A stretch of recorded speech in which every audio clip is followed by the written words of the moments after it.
আমি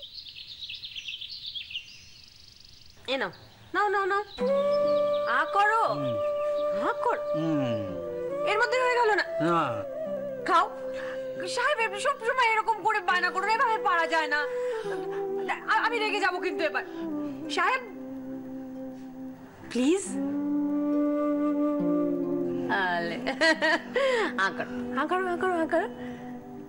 এই তো লক্ষ্মী শোন, গুড বয়। এই তো চটপট। ঠিক। আরে দাঁড়া দাঁড়া দাঁড়া, জলটা জলটা এখানেই রেখেছি না। না না, দেখে দেখে দেখে দেখে দেখে দেখে, হ্যাঁ, আস্তে আস্তে আস্তে। ঠিক আছে, আরেকটু। হ্যাঁ,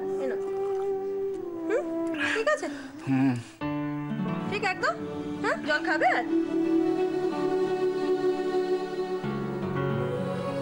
কি যে করো না তোমার, সবটাতে এত তরবরানি। দেখি গল্প উপন্যাসে পড়েছি, আজ নিজের চোখে দেখলাম সত্যিকারের ভালোবাসা একেই বলে। ছটপট ছটপট করে সব, শান্ত শিষ্ট হয়ে পারে না। নাও আ করো। কি দেখছো বলো? আরে কে এসছে? আমি তো দেখতেই পাইনি। কখন এসছো তুমি? এই তো। কি আসলে এভাবে বাইরে দাঁড়িয়ে আছো কেন? এসো এসো এসো, ভেতরে এসো এসো। আপনি ব্যস্ত হবেন না, আপনি খাইয়ে নিন আগে। হ্যাঁ, আরে তুমি এসো না, আগে তুমি বসো বসো বসো বসো বসো বসো তো বসো বসো বসো। চিনতে পারছো? অনিকেত এসেছিল আগে। হ্যাঁ, না না, তাড়াতাড়ি খেয়ে নাও, গল্প করবে তো এরপর তুমি ওর সঙ্গে।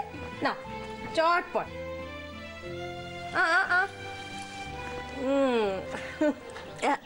আচ্ছা অনিকেত, তুমি কি কোনো বিশেষ দরকার এসেছিলে? অ্যাকচুয়ালি আমি আপনাদের থ্যাঙ্কস জানাবার জন্য এসেছি।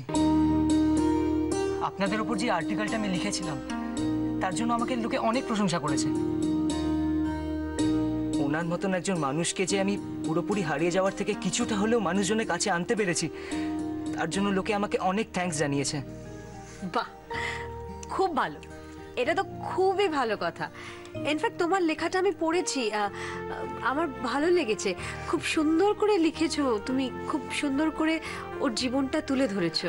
আমি কিছু করিনি, আমি শুধু চেয়েছি যে ওনার মতন একজন গুণী ব্যক্তি যাতে বিস্মৃতির অন্ধকারে না মুছে যায়, আর তাই জন্যই ওই লেখাটা। আর সেটা কখনোই সম্ভব হতো না যদি আপনি আমায় সহযোগিতা না করতেন। তাই থ্যাংক ইউ ভেরি মাচ। আর আপনাদের সাথে পরিচয় হওয়ার পর আমার এত ভালো লেগেছে যে ফিরে আসতে হলো। আমাদেরও আমাদেরও তোমাকে খুব ভালো লেগেছে। আর ধন্যবাদ তো আসলে আমার দেওয়া উচিত তোমাকে, তাই না? তুমি এত বড় একটা কাজ করেছো। যদি কিছু মাইন্ড না করেন তাহলে আপনাকে একটা প্রশ্ন করতে পারি? হ্যাঁ বলো। উনি তো কিছু মনে রাখতে পারেন না, ভুলে যান।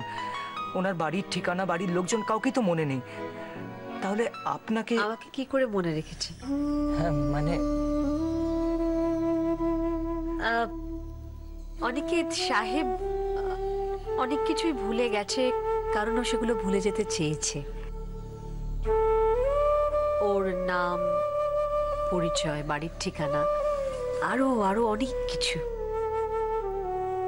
শুধু দুটো জিনিস মনে আছে ওর। এক ওর কাজ, যেটা ওর প্রাণের চাইতে বেশি প্রিয়, আর এক আমি, যাকে ও নিজের চাইতেও বেশি ভালোবাসে।